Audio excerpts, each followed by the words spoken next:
guys, my name is Anurava, student of English Education Department, class A 2023.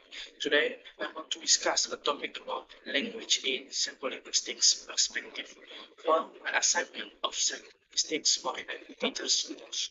So, I will answer some questions. First, what is language in linguistic perspective? Language is seen as a tool of communication that humans use to convey ideas, emotions, and information. Focus on 5 elements of language, including sounds, phonology, morphology, sentence structure, syntax, meaning, semantics, and language use in context or pragmatics. Analyze both spoken and written forms to understand rules and patterns, emphasizing its role as an organized system for meaningful communication. Second, what is language from psycholinguistics perspective? Language is viewed as a cognitive process connecting the human mind and communication that involves both the unconscious ability to use language or tacit knowledge and the conscious awareness of how language works or explicit knowledge. Focus on how people produce speech and writing, perceive spoken and written input, and acquire language. It allows humans to communicate effectively. What is the psycholinguistics in form of language production, language perception, and language acquisition?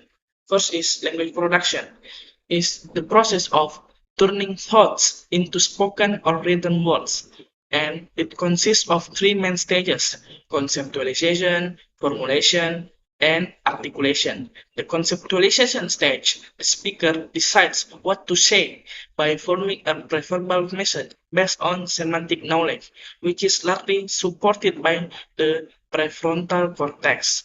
Next, in the formulation stage, the preverbal message is translated into linguistic form using syntactical knowledge, involving lemmas or abstract word meaning and grammar lexemes, word forms and sounds, and grammatical encoding, functional processing, or assigning grammatical roles, and positional processing, arranging word orders, with broadcast area and the left temporal lobe playing key roles. Finally, in the articulation stage, the phonological representation is transformed into speech, relying on phonological knowledge such as intuitive, unthought, and unconscious phonological rules that are language specific and productive, a process controlled by broadcast area and motor cortex.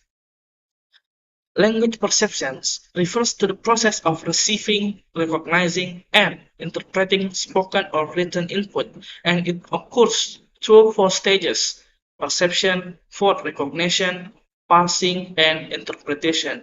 The perception stage involves speech processing, where sounds are detected by the auditory cortex in the temporal lobe. The word recognition stage activates lexical knowledge through 3 phases: initial lexical contact, or activating word candidates, selection, choosing the correct word, and integration, fitting the word into context.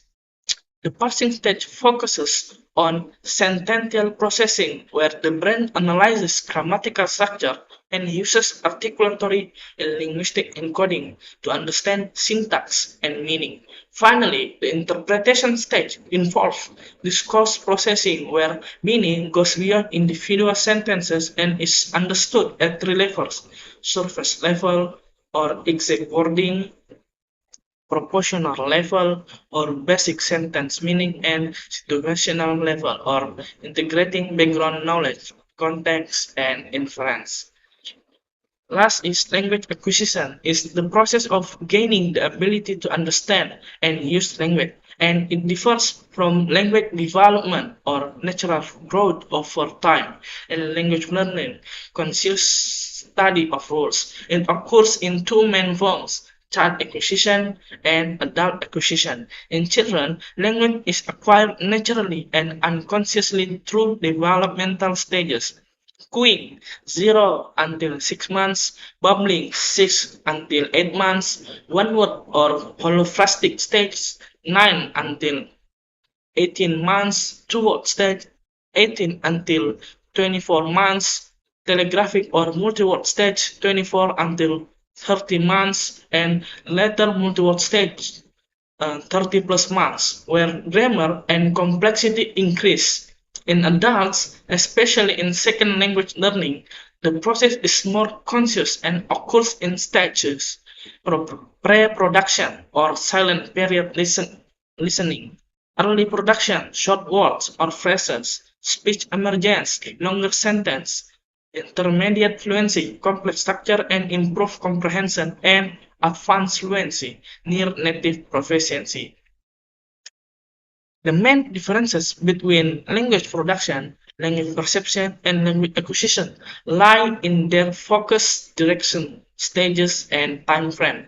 Language production is the process of expressing thoughts in spoken or written form, moving from inside to outside through the stage of conceptualization, formulation, and articulation, and it requires semantic, syntactic, and phonological knowledge. Language perception, in contrast, is the process of understanding spoken or written input, moving from outside to inside through the stages of perception, word recognition, parsing, and interpretation, and it depends on lexical, syntactic, and discourse knowledge. Meanwhile, language acquisition refers to the long-term developmental process of gaining the ability to use language, either unconsciously in children or more consciously in adults, progressing through predictable stages over months or years. In short, production is output, perception is input, and acquisition is growth, each with different functions and timelines in the use of language. Despite their differences, language production, perception, and acquisition share important similarities because all three involve cognitive processes in the brain, rely on tacit and explicit knowledge, and use the same linguistic components such as phonology, morphology, syntax, semantics, and pragmatics. They are also interdependent. Acquisition builds the foundation of knowledge. Perception allows comprehension of input, and production enables expression of that knowledge in communication.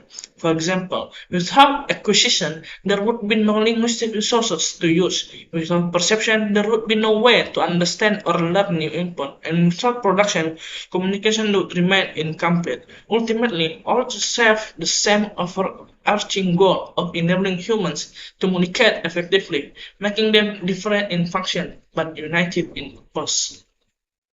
That's all from me. I would like to express gratitude to my honorable lecturer, Sir Dr. Kaharudin SIPM Hume, as a lecturer in this course, who has written a book entitled Psycholinguistics in Language Pedagogy, which supports the material. And thank guys for watching this video. See you later. Wassalamualaikum.